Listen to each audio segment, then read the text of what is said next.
Hello students, मेरा नाम है अभिजीत और एम कंप्यूटर एकेडमी की इस नए वीडियो में आपका स्वागत है। हमारे आज की इस वीडियो में हम लोग पढ़ेंगे लैंग्वेज प्रोसेसर। हम लोग पढ़ेंगे कि लैंग्वेज प्रोसेसर क्या होता है और इसका टाइप्स क्या होता है। तो लैंग्वेज प्रोसेसर बेसिकली एक ऐसा सॉफ्टवेयर है जिससे हम लोग लैंग्वेज को प्रोसेस कर सकते हैं, मतलब हम लोग एक लैंग्वेज को दूसरा लैंग्वेज में कन्वर्ट कर सकते हैं। तो जैसे कि आप लोगों को पता है, कंप्यूटर में जो हम लोग कोडिंग करते हैं तो उसमें क्या होता है, हम लोग प्रोग्रामिंग लैंग्वेज यूज़ करते हैं।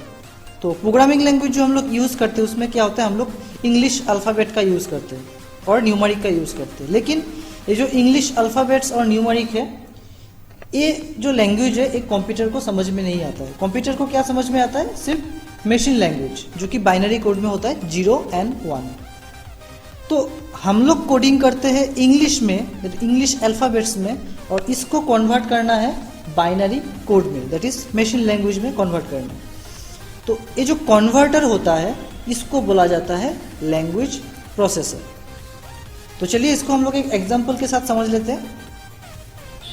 तो जैसे कि आप यहाँ में देख सकते हैं, यहाँ में एक पर्सन है ए और एक पर्सन है बी। तो मैंने यहाँ में दो पर्सन लिया है, एक पर्सन का नाम है ए, दूसरा पर्सन का नाम है बी। ए पर्सन को सिर्फ एक ही लैंग्वेज समझ में आता है जो कि है इंग्लिश। तो वैसे बी पर्सन को एक ही लैंग्वेज समझ में आता है जो कि है हिंदी। ए को समझ में आता है इंग्लिश, दूसरा कोई भी लैंग्वेज ए को समझ में नहीं आता है। बी को समझ में आता है हिंदी, दूसरा कोई भी लैंग्वेज बी को समझ में नहीं आता है। तो अभी हमें क्या करना है, ए और बी का बीच में कम्युनिकेशन इस्टेब्लिश करना है। लेकिन ये कम्युनिकेशन पॉसिबल नहीं होगा जब तक हम लोग लैंग्वेज को कन्वर्ट नहीं करेंगे, क्योंकि बी को समझ में आता है हिंदी। अगर ए इंग्लिश में बोलेंगे तो बी को कुछ समझ में नहीं आएगा, और बी अगर हिंदी में रिप्लाई करेंगे तो भी ए को कुछ समझ में नहीं आएगा। तो इसके लिए हम लोग क्या करेंगे, ए और बी का बीच में हम लोग क्या करेंगे, एक लैंग्वेज प्रोसेसर लगा देंगे। ये लैंग्वेज प्रोसेसर क्या करेगा, ए से इंग्लिश लैंग्वेज को लेके इसको हिंदी में कन्वर्ट करके बी को सप्लाई करेगा। फिर बी जो हिंदी में बोलेगा, रिप्लाई करेगा, उसको लेके उसको इंग्लिश में कन्वर्ट करके ए को सप्लाई करेगा। तो ए होता है लैंग्वेज प्रोसेसर का काम, मतलब एक लैंग्वेज को दूसरा लैंग्वेज में कन्वर्ट करना। लेकिन यहाँ में जो हमने लैंग्वेज लिया है, फॉर एग्जांपल यहाँ में मैंने लिया है इंग्लिश और हिंदी जो कि ह्यूमन लैंग्वेज है। लेकिन यहाँ में जो कंप्यूटर में कन्वर्ट होता है वो क्या होता है, कंप्यूटर लैंग्वेज कन्वर्ट होता है। तो चलिए पढ़ लेते हैं कि हम लोग लैंग्वेज प्रोसेसर क्या होता है और इसका टाइप क्या होता है। सो लैंग्वेज प्रोसेसर का टाइप बेसिकली 3 टाइप का होता है। फर्स्ट जो टाइप है उसको बोला जाता है असेंबलर, सेकेंड टाइप को बोला जाता है इंटरप्रेटर, और थर्ड टाइप को बोला जाता है कंपाइलर। तो चलिए इसको हर एक को हम लोग एग्जाम्पल का साथ में समझ लेते हैं और इसका डेफिनेशन भी हम लोग देख लेते हैं क्या होता है। Assembler. An assembler is a utility software program which is used to convert an program written in assembly language into machine language and vice versa. मतलब assembler एक ऐसा लैंग्वेज प्रोसेसर है जो कि असेंबली लैंग्वेज को मशीन लैंग्वेज में convert करता है और फिर मशीन लैंग्वेज को असेंबली लैंग्वेज में कन्वर्ट करता है। अपने पिछले वीडियोस में मैंने डिस्कस किया था कि प्रोग्रामिंग लैंग्वेज क्या होता है और प्रोग्रामिंग लैंग्वेज का जनरेशंस क्या होता है। तो उसमें मैंने डिस्कस किया था कि assembly language first language which is similar to English language, और असेंबली लैंग्वेज को हम लोग लो लेवल लैंग्वेज भी बोलते हैं, और इसको हम लोग सेकेंड जनरेशन लैंग्वेज भी बोलते हैं। तो सेकेंड जनरेशन लैंग्वेज जो है वो क्या है, असेंबली लैंग्वेज है। और इस असेंबली लैंग्वेज को जब हम लोग को मशीन कोड में कन्वर्ट करना होगा तब हम लोग यूज करेंगे एक लैंग्वेज प्रोसेसर जिसका नाम होगा असेंबलर। और असेंबली लैंग्वेज में जो भी लैंग्वेज यूज किया जाता है, जो भी कोड यूज किया जाता है, उसको बोला जाता है मेनमरिक्स। सो ये जो मेनमरिक्स होता है, ये मेनमरिक्स को मशीन कोड में कन्वर्ट करने के लिए हम लोग यूज करते हैं असेंबलर। अब देख सकते हैं यहाँ में मैंने एक प्रोग्राम लिख के रखा है। ये प्रोग्राम क्या है, हेलो वर्ल्ड का प्रोग्राम है। तो ये जो प्रोग्राम है ये असेंबली लैंग्वेज में लिखा गया है ये प्रोग्राम। तो इस प्रोग्राम को बाइनरी कोड में कन्वर्ट करने के लिए हम लोग यूज़ करते हैं असेंबलर। तो इसमें मैंने एक डायग्राम के साथ में यहाँ में एक्सप्लेन किया है। आप देख सकते हैं यहाँ में असेंबली लैंग्वेज का कुछ कोड यहाँ में मैंने लिखा है, इसको बोला जाता है प्रोग्राम। इसको क्या करेंगे हम लोग, असेंबलर और लिंकर के थ्रू हम लोग इसको कन्वर्ट करेंगे मशीन लैंग्वेज में, जो कि कंप्यूटर माइक्रो प्रोसेसर को समझ में आता है। मतलब यहाँ में जो मैंने असेंबली लैंग्वेज लिखा था ये समझ में आता है प्रोग्रामर को, प्रोग्रामर्स ह्यूमन बींग्स, और यहाँ में जो बाइनरी कोड में कन्वर्ट हो गया है ये समझ में आता है माइक्रो प्रोसेसर को। मतलब कंप्यूटर माइक्रो प्रोसेसर को सिर्फ बाइनरी लैंग्वेज समझ में आता है। डैट मीन्स जो असेंबली लैंग्वेज में हम लोगों ने प्रोग्राम लिखा है उसको हम लोग को बाइनरी लैंग्वेज में कन्वर्ट करना पड़ेगा, तब जाके कंप्यूटर को समझ में आएगा या तो कंप्यूटर माइक्रो प्रोसेसर को समझ में आएगा। और असेंबली लैंग्वेज को कन्वर्ट करने के लिए हम लोग यूज़ करेंगे असेंबलर। तो अभी आप लोगों को समझ में आ गया होगा कि असेंबलर क्या होता है, जिसको यूज़ किया जाता है असेंबली लैंग्वेज को मशीन लैंग्वेज में कन्वर्ट करने के लिए। नेक्स्ट हम लोग का लैंग्वेज प्रोसेसर है इंटरप्रिएटर। An interpreter is an utility software program which is used to convert a program written in high-level language into machine language line by line। मतलब इंटरप्रिएटर एक ऐसा लैंग्वेज प्रोसेसर है जिससे हम लोग हाई लेवल लैंग्वेज को machine language में convert कर सकते हैं। So high level language basically C plus plus, basic, visual basic, Q basic, Java, Python, इसको हम लोग बोल सकते हैं high level programming language. So high level programming language को अगर हम लोग को मशीन कोड में कन्वर्ट करना पड़ेगा, मतलब बाइनरी लैंग्वेज में कन्वर्ट करना पड़ेगा, तब हम लोग यूज़ करेंगे इंटरप्रिएटर। लेकिन यहाँ में एक बहुत ही इंपॉर्टेंट पॉइंट यहाँ में दिया हुआ है लाइन बाय लाइन। मतलब इंटरप्रिएटर क्या करता है, एक टाइम में एक ही लाइन को कन्वर्ट करता है। मतलब आप देख सकते हैं यहाँ में मैंने कोड लिख के रखा है, ये बेसिक में मैंने कोड लिख के रखा है जिसमें मैंने 2 नंबर को ऐड किया है।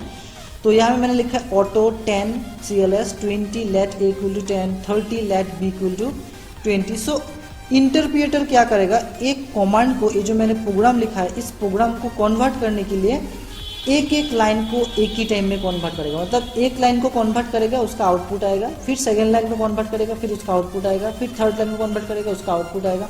मतलब एक टाइम में एक ही लाइन को एग्जीक्यूट करता है। और मान लीजिए कोई भी बीच में कोई भी एक लाइन में मान लीजिए एरर है, मान लीजिए इसमें मैंने लेट लिखा है तो लेट का स्पेलिंग मैंने यहाँ में गलती कर दिया है, तो यहाँ में क्या होगा, साथ साथ में एरर डिस्प्ले दिखा देगा। मतलब एक एरर एनकाउंटर्ड होगा, साथ साथ में क्या होगा, एरर डिस्प्ले कर देगा। फिर उसको जब हम लोग करेक्ट करेंगे, करेक्ट करने के बाद में फिर प्रोग्राम को रन करके फिर अगर दूसरा एरर एनकाउंटर्ड हुआ तो उसमें क्या होगा, फिर से दूसरा एरर को डिस्प्ले करेगा। मतलब एक एरर आएगा, उस एरर को डिस्प्ले करेगा, फिर हम लोग उसको करेक्ट करके रन करेंगे तो फिर दूसरा एरर जो है दूसरा एरर को डिस्प्ले करेगा। मतलब एक टाइम में एक ही एरर को यहाँ में डिस्प्ले करेगा। तो यहाँ में आप देख सकते हैं कुछ इंपॉर्टेंट पॉइंट्स इंटरप्रिएटर का। इंटरप्रिएटर 1 इंस्ट्रक्शन एट ए टाइम, मतलब ये क्या करता है, एक इंस्ट्रक्शन को एक टाइम में एग्जीक्यूट करता है। It check, translate and execute the instruction. इसको ये जो इंटरप्रिएटर है क्या करता है, चेक करता है, ट्रांसलेट करता है, फिर एग्जीक्यूट करता है। मतलब चेक करता है कि प्रोग्राम में या तो इंस्ट्रक्शन में कुछ एरर है कि नहीं, अगर एरर नहीं है तो उसको ट्रांसलेट करता है। ट्रांसलेट करने के बाद में जो उसका बाइनरी कन्वर्शन होता है, बाइनरी जो मशीन कोड होता है उसको क्या करता है, एग्जीक्यूट करता है। तो ये 3 काम करता है, चेक करता है, ट्रांसलेट करता है, एग्जीक्यूट करता है। It doesn't produce object code, एक बहुत ही इंपॉर्टेंट है। ऑब्जेक्ट कोड यहाँ में एप्लीकेबल नहीं होता है। मतलब इंटरप्रिएटर जो है, इंटरप्रिएटर ऑब्जेक्ट कोड में कन्वर्ट नहीं करता है, डायरेक्टली मशीन कोड में कन्वर्ट करता है। मतलब जो हम लोग का प्रोग्राम होता है उस प्रोग्राम को डायरेक्टली मशीन लैंग्वेज में कन्वर्ट कर देता है। तो यहाँ में मैंने एक डायग्राम भी दिया है, आप देख सकते हैं हमें हाई लेवल लैंग्वेज प्रोग्राम, इसको ये इनपुट हो गया हम लोग का।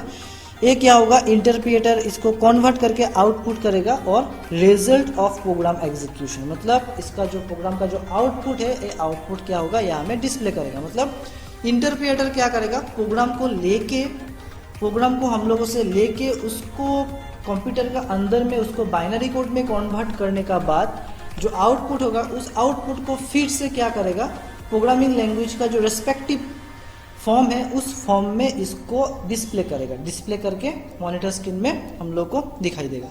तो ये होता है इंटरप्रिएटर। नेक्स्ट हम लोग आगे बढ़ते हैं compiler. So compiler is an utility software program which is used to convert source code written in high level language into machine language that is object code in one go. ये बहुत ही important है। Compiler भी क्या करता है, high level language program को machine code में convert करता है। तो जैसे हम लोगों ने सीखा था कि इंटरप्रेटर भी हाई लेवल लैंग्वेज को मशीन कोड में कन्वर्ट करता है, लेकिन इंटरप्रेटर में क्या था, एक टाइम में एक ही इंस्ट्रक्शन को प्रोसेस कर नहीं सकता था, लेकिन यहाँ में ऐसा नहीं है। कंपाइलर में क्या होता है, कंपाइलर आप देख सकते हैं, मैंने यहाँ में एक प्रोग्राम लिख के रखा है C++ का। तो कंपाइलर क्या करता है, एक टाइम में पूरा जो कोड है, पूरा जो प्रोग्राम है, पूरा प्रोग्राम को कन्वर्ट करके उसका बाद डिस्प्ले करता है। अगर मान लीजिए हमें प्रोग्राम में 2-3 जगह में एरर है, तो हर एक एरर को एक ही साथ में डिस्प्ले करेगा कि यहाँ में एरर है, यहाँ में एरर है, विथ लाइन नंबर, कि कितना नंबर लाइन में, कितना नंबर टेक्स्ट में हम लोग का एरर है, डिस्प्ले करेगा। और हम लोग एक ही साथ में उस एरर को करेक्ट करके एक ही साथ में हम लोग क्या करेंगे, प्रोग्राम को रन करेंगे। तो लेकिन यहाँ में आप देख सकते हैं, यहाँ में एक ऑप्शन है ऑब्जेक्ट कोड। मतलब यहाँ में क्या होता है, जो सोर्स कोड होता है, सोर्स कोड का एक ऑब्जेक्ट फाइल बनता है। आप देख सकते हैं, यहाँ में मैंने लिख के रखा है डायग्राम में, सोर्स फाइल। तो सोर्स फाइल को बोला जाता है हम लोग का प्रोग्राम। हम लोग जो प्रोग्राम लिखते हैं उसको बोला जाता है सोर्स फाइल या तो सोर्स कोड। सोर्स कोड क्या होगा, ऑब्जेक्ट फाइल में कन्वर्ट होगा, जो कि एक ऐसा फाइल है, ऐसा एक कोड होगा जो कि कंप्यूटर को समझ में आता है। उस कोड को क्या करेगा, लिंकर के थ्रू हम लोग एग्जीक्यूटेबल प्रोग्राम में कन्वर्ट कर देंगे। एग्जीक्यूटेबल प्रोग्राम मतलब जो फॉर्म में प्रोग्राम को एग्जीक्यूट किया जाता है। मतलब ये एग्जीक्यूटेबल प्रोग्राम और ऑब्जेक्ट फाइल दोनों क्या होता है, एक बाइनरी कोड होता है। इसमें क्या होता है, सोर्स कोड को पहले हम लोग क्या करते हैं, ऑब्जेक्ट फाइल में कन्वर्ट करके उस ऑब्जेक्ट फाइल को हम लोग लिंकर के थ्रू एग्जीक्यूटेबल प्रोग्राम में हम लोग कन्वर्ट कर देते हैं। तो ये हो गया लैंग्वेज प्रोसेसर, जो कि है असेंबलर, इंटरप्रेटर और कंपाइलर। तो यहाँ में मैंने एक्सप्लेन किया है असेंबलर के कौन सा लैंग्वेज को कौन सा लैंग्वेज में कन्वर्ट करता है, इंटरप्रेटर भी कौन सा लैंग्वेज को कौन सा लैंग्वेज में कन्वर्ट करता है, और कंपाइलर भी एक हाई लेवल लैंग्वेज को मशीन लैंग्वेज में कन्वर्ट करता है। लेकिन कुछ ऐसा भी प्रोग्रामिंग लैंग्वेज है जो कि at the same time compiler का भी यूज़ करता है और इंटरप्रेटर का भी यूज़ करता है। तो जैसे कि मान लीजिए एक प्रोग्रामिंग लैंग्वेज है जावा। तो जावा प्रोग्रामिंग लैंग्वेज एक ऐसा प्रोग्रामिंग लैंग्वेज है जो कि इंटरप्रेटर का भी यूज़ करता है और कंपाइलर का भी यूज़ करता है। तो अपने नेक्स्ट वीडियो में हम लोग पढ़ेंगे कि जावा कंपाइलेशन प्रोसेस, जावा का जो कंपाइलेशन प्रोसेस है वो कैसे कन्वर्ट करता है, कैसे ऑब्जेक्ट कोड बनाता है, ऑब्जेक्ट कोड से कैसे जेवीएम से ऑब्जेक्ट कोड बन के उसको रन किया जाता है। तो ये सब हम लोग क्या करेंगे, अपने नेक्स्ट वीडियो में इसको पढ़ेंगे। तो आज की इस वीडियो में बस इतना ही। अगर आपको ये वीडियो अच्छा लगता हो तो इस वीडियो में एक लाइक जरूर दीजिएगा और हमारे चैनल को सब्सक्राइब करके बेल आइकन पर क्लिक कीजिए। Thank you.